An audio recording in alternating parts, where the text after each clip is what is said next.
I've always known my family didn't quite work like other people's families. I'm Emily, 32 years old, and I grew up being the other daughter, the one my parents never seemed to brag about.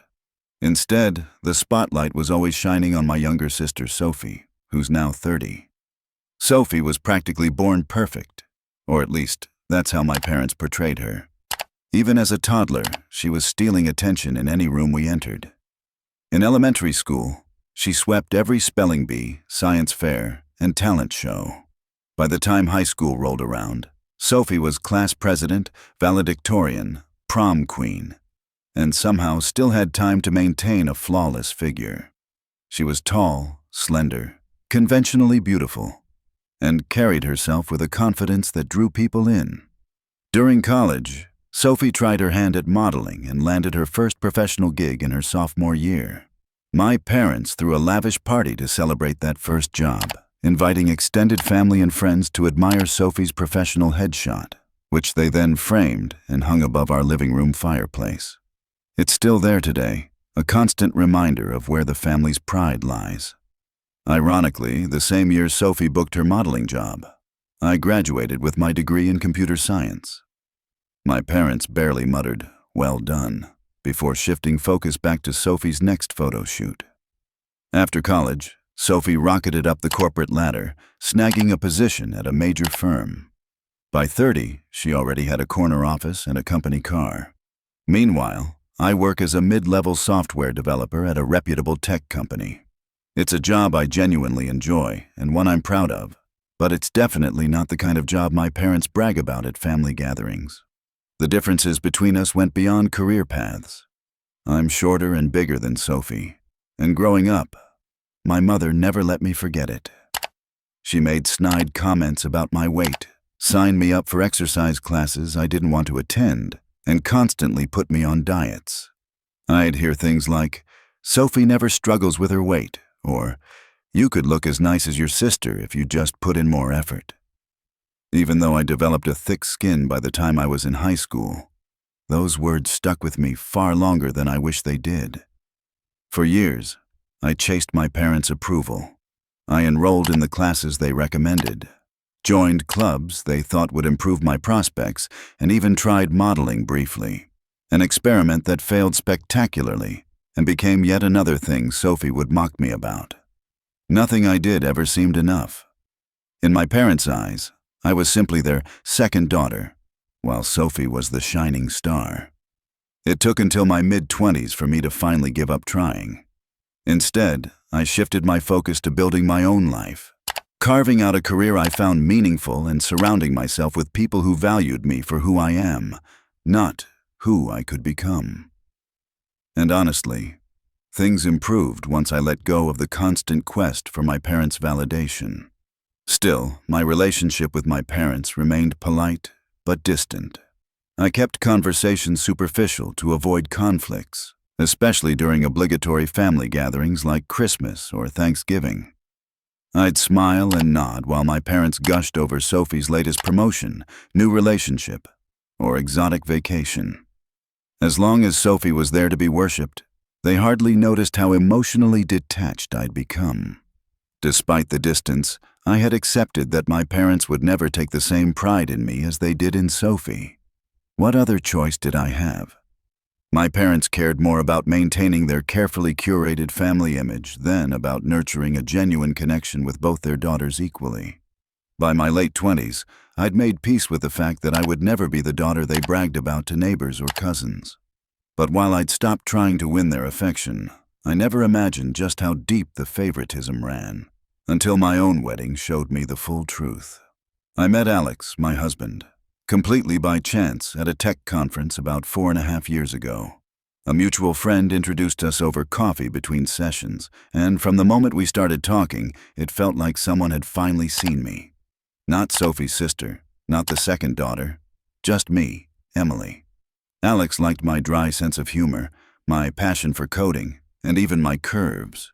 He never once compared me to anyone else or suggested I should change to fit some mold. After 4 years of dating, he proposed one cozy night while we were eating takeout on the couch with our favorite sitcom playing in the background. It wasn't fancy, but it was perfect for us. Of course, I couldn't wait to tell my parents, but looking back, I should have realized their reaction was a warning sign. When I told them Alex had proposed, they both fell silent.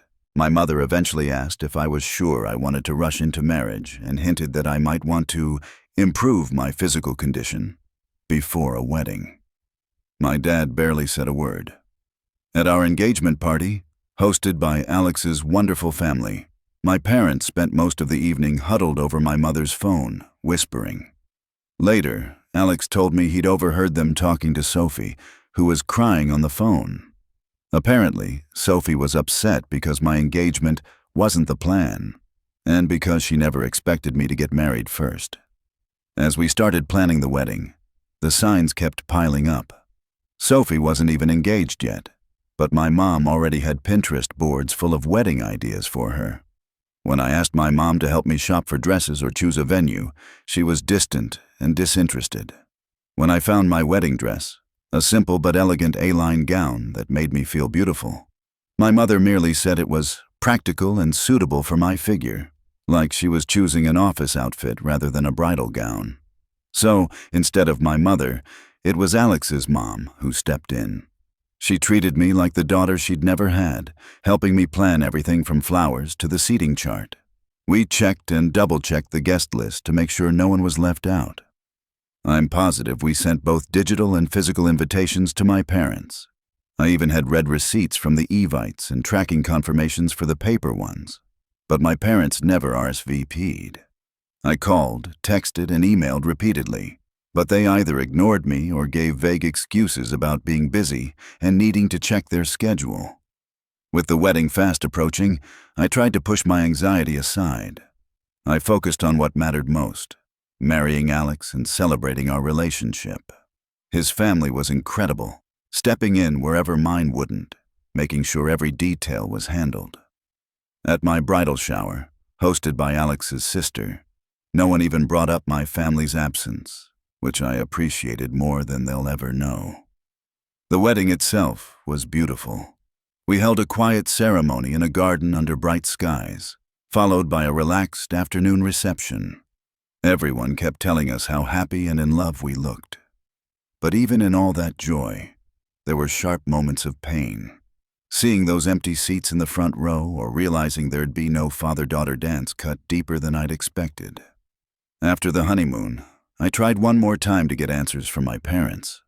When I finally reached them, my mother launched into a tirade about how careless I was for forgetting to invite them. She insisted she'd always dreamed of helping plan her daughter's weddings, and accused me of deliberately leaving them out of such an important day. I was stunned. I checked all my records during that phone call and confirmed that both types of invitations had been sent and received, but I didn't confront them about gaslighting me.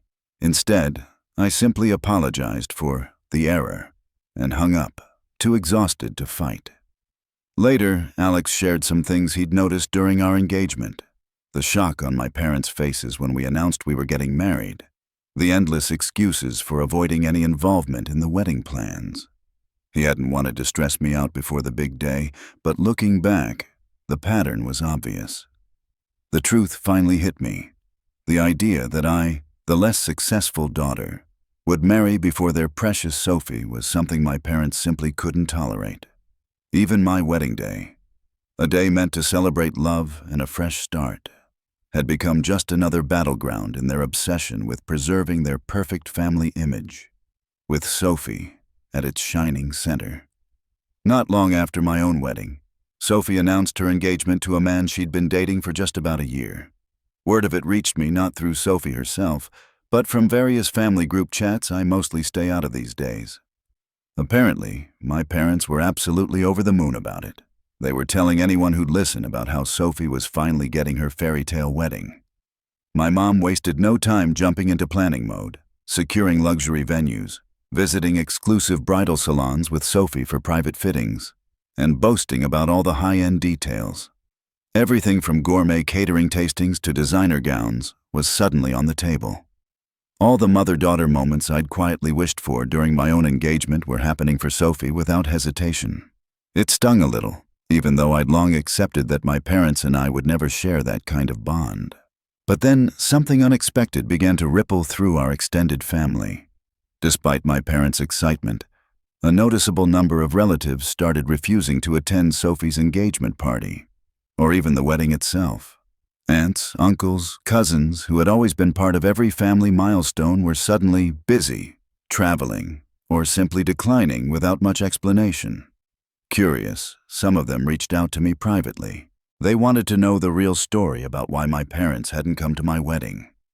I didn't dramatize anything or seek sympathy. I just told them the truth as I experienced it. My parents couldn't stand the idea of me marrying before Sophie. They skipped my wedding because it didn't fit into the image they'd built of Sophie being the center of the family's success and pride. As it turned out, that simple honesty was enough. Many of my relatives were shocked and appalled. A few even admitted they'd witnessed moments over the years where my parents clearly favored Sophie, but had brushed it off or tried to keep the peace. Now, the family was talking. My parents' carefully controlled narrative was slipping through their fingers. All the effort they'd put into maintaining the illusion of a perfect, united family was unraveling. Not because I'd stirred up drama, but because people were finally connecting the dots for themselves. Meanwhile, Sophie's lavish wedding plans were continuing full steam ahead, but with far fewer enthusiastic supporters than my parents had expected. Word spread about how my parents treated me, and it became a quiet form of protest among the family. People didn't want to celebrate one daughter's big day while pretending the other daughter's hurt didn't exist. My parents, of course, blamed me. They accused me of poisoning the family against Sophie out of jealousy, but the truth was simpler. I wasn't campaigning against anyone. I was just done hiding how things really were. And as the months ticked closer to Sophie's wedding, it became clear that for the first time ever, my parents' devotion to their perfect image was costing them the very family unity they'd spent decades trying to preserve. A couple of weeks after Sophie's engagement news, things came to a head. My parents started sending me more frequent texts accusing me of trying to ruin Sophie's wedding and tarnish our family's reputation. It was as though they'd decided I was personally responsible for every relative declining Sophie's invitations. At first I ignored it, but eventually I realized I couldn't keep pretending nothing was wrong. So, I decided to call my parents and finally put everything out in the open.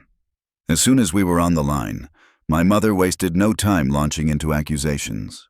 She said I was jealous of Sophie and that I'd orchestrated this entire situation to make them look like bad parents.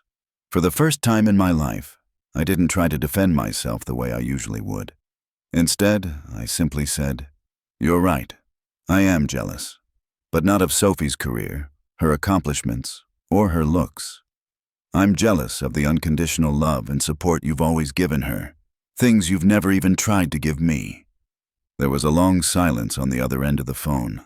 Finally, my mother scoffed and told me I was exaggerating, that they'd always treated Sophie and me the same.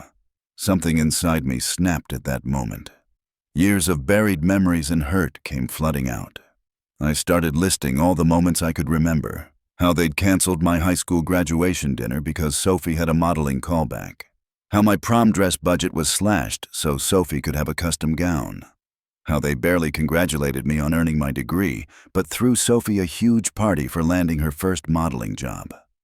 I kept going, recounting how it felt planning my entire wedding without them, how painful it was to look out on my wedding day and see 2 empty seats where my parents should have been, and how Alex's mom, who barely knew me before, stepped in to help me shop for my dress and plan every detail because my own mother was too busy worrying about Sophie's Pinterest boards.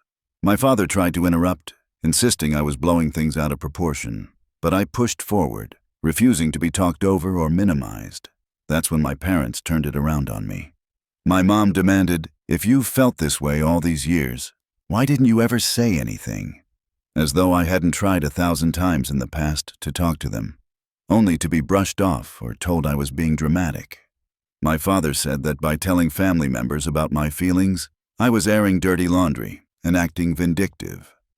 Then my mother dropped the line that made everything painfully clear. She said, We never imagined you'd go so far as to try to ruin Sophie's wedding out of spite.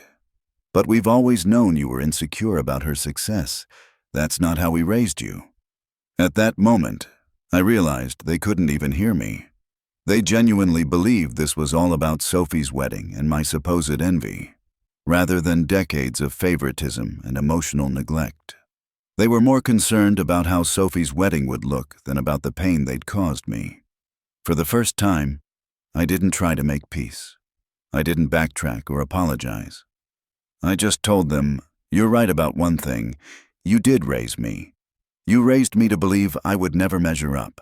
You taught me that Sophie's achievements were always more important than mine, and that your perfect family image mattered more than my feelings. But the one thing you didn't mean to teach me was that I deserve better than this." There was another long silence. When my father finally spoke, his voice was icy and measured. He said, "Maybe it's time we stop pretending we're bad parents just because you've decided we are. We thought as family you'd help us fix this, but it's obvious you've made your choice." My mother delivered the final blow. "Perhaps you simply can't handle not being the center of attention. We tried to treat you both fairly, Emily. It's not our fault you've chosen to play the victim." At that point, I realized nothing I said would matter. Everything I'd shared had only confirmed what I already knew. They would never take accountability. They would never see me for who I was, or acknowledge the hurt they'd caused. So I simply hung up. "Goodbye," I said, without another word. And for the first time, instead of feeling shattered, I felt relief. Tears came, but they weren't frantic or hopeless. They were cleansing. For once, I'd spoken my truth, and I wasn't sorry for it. After my intense conversation with my parents, I figured the dust might finally settle for a while. But of course, Sophie couldn't leave things alone. A few days later, I woke up to a long text from her. The message was polite on the surface, but every word dripped with condescension. "What you said to Mom and Dad was completely out of line," Sophie began. "They've supported us through every stage of life and given us everything. You can't just blame them for your own insecurities or for choices you've made." She went on, weaving her usual mix of moral superiority and subtle digs. She wrote, "I understand your wedding might not have turned out the way you envisioned, but that doesn't mean you should try to destroy mine. There's nothing wrong with wanting a wedding that celebrates those of us who've worked hard to meet certain standards. Not everything has to be a competition, Emily." Reading her words, I felt the same old surge of anger and sadness, but it faded quickly. I realized there was no point in replying. I'd spent enough years trying to engage with Sophie, only to be gaslit or manipulated. So instead of answering, I simply blocked her number. I figured that would be the end of it. But Sophie has never been someone who handles being ignored gracefully. A few hours later, I was at work when Alex called me, half laughing, half stunned.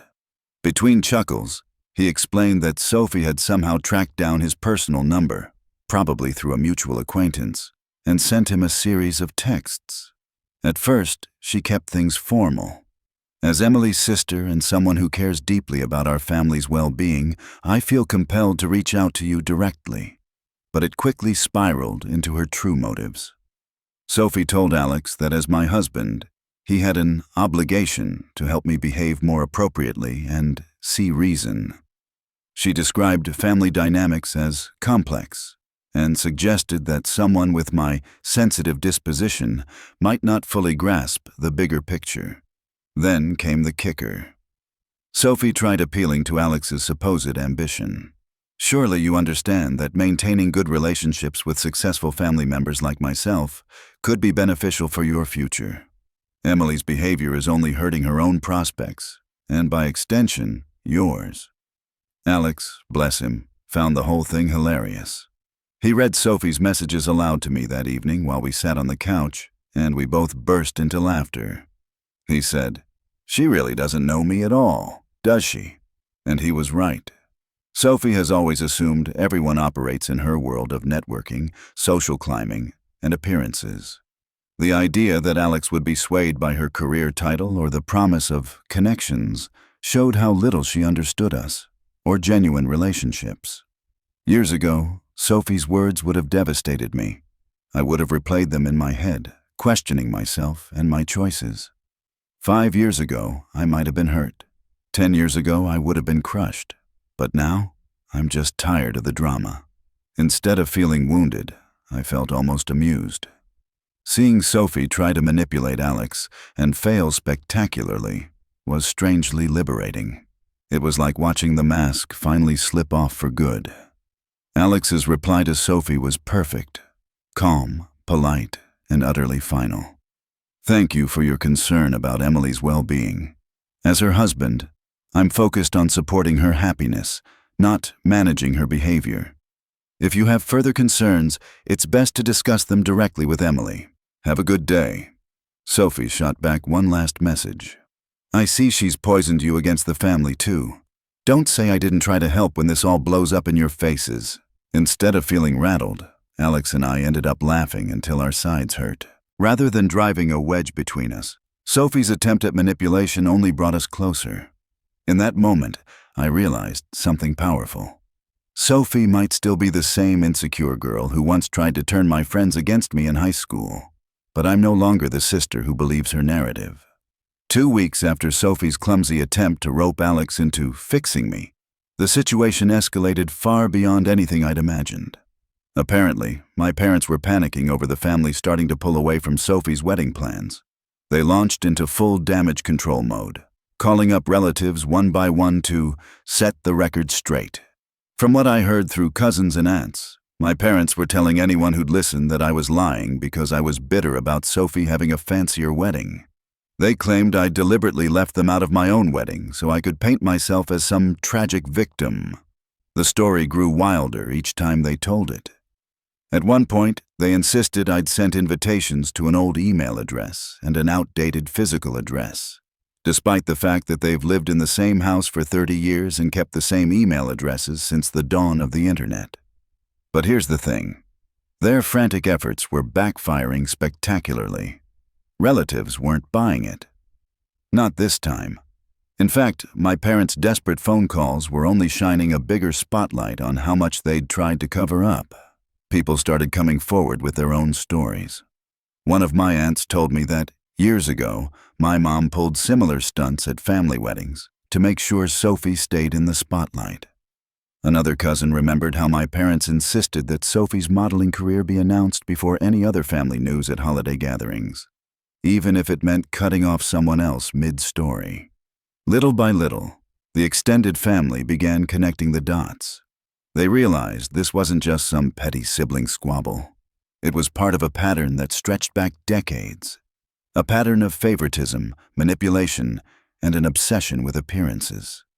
Meanwhile, the impact on Sophie's wedding plans was growing more obvious.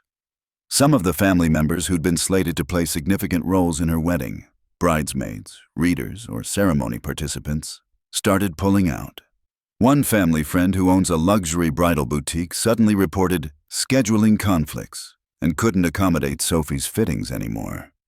The exclusive venue my parents had secured through connections became unavailable due to a mysterious double booking. At a family gathering the previous weekend, things finally boiled over. Someone innocently asked my mom if they could see photos from my wedding. My mother exploded in a defensive rant, declaring that I'd changed completely since marrying Alex and that I was trying to destroy the family. Her meltdown only made things worse. Several relatives who hadn't been fully aware of the situation were shocked by her outburst and quietly pulled me aside afterward to express support. The irony wasn't lost on me. All these years, my parents had been obsessed with maintaining their perfect family image, crafting stories for the outside world. And now, it was their own frantic efforts to protect that image that were tearing it down. Every time they tried to explain away why they hadn't come to my wedding, they revealed a little more truth about who they really were. The harder they pushed their version of events, the more obvious it became that something was deeply wrong. Family members who'd once stayed neutral began picking sides. Even my dad's brother, my quiet uncle who'd always tried to keep the peace, called me to apologize for not speaking up sooner. He told me he and his entire family had decided not to attend any of Sophie's wedding events. I never asked anyone to take sides. I haven't campaigned or tried to convince people to boycott Sophie's wedding. All I did was tell the truth about what happened and let people decide for themselves.